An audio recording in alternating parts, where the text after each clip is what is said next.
Genesis chapter 3. Now the serpent was more subtle than any beast of the field which the Lord God had made. And he said unto the woman, Yea, hath God said, Ye shall not eat of every tree of the garden?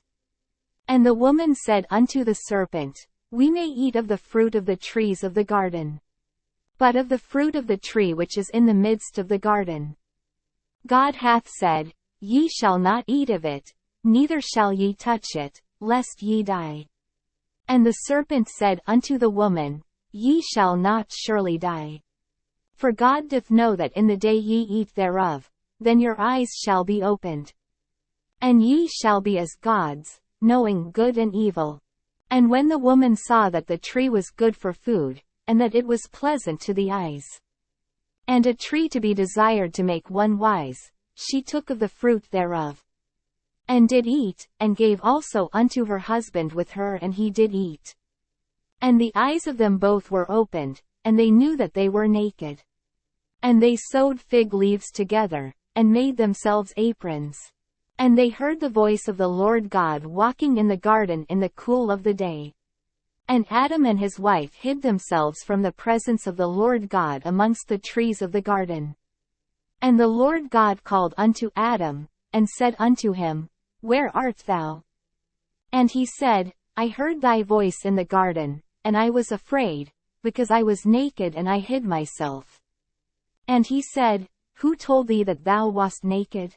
Hast thou eaten of the tree, whereof I commanded thee that thou shouldest not eat? And the man said, The woman whom thou gavest to be with me, she gave me of the tree, and I did eat. And the Lord God said unto the woman, What is this that thou hast done? And the woman said, The serpent beguiled me, and I did eat.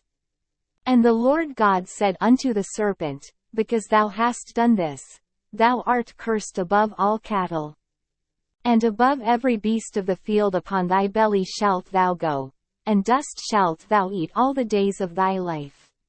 And I will put enmity between thee and the woman, and between thy seed and her seed. It shall bruise thy head, and thou shalt bruise his heel. Unto the woman he said, I will greatly multiply thy sorrow and thy conception. In sorrow thou shalt bring forth children. And thy desire shall be to thy husband, and he shall rule over thee.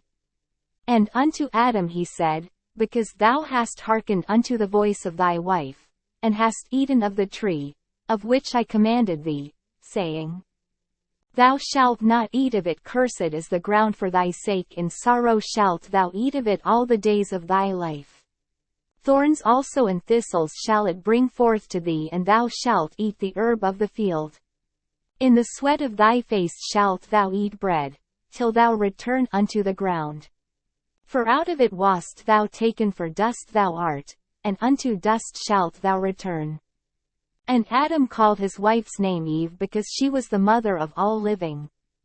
Unto Adam also and to his wife did the Lord God make coats of skins, and clothed them. And the Lord God said, Behold, the man is become as one of us, to know good and evil. And now, lest he put forth his hand, and take also of the tree of life, and eat, and live forever. Therefore the Lord God sent him forth from the Garden of Eden, to till the ground from whence he was taken. So he drove out the man, and he placed at the east of the Garden of Eden cherubims, and a flaming sword which turned every way, to keep the way of the tree of life.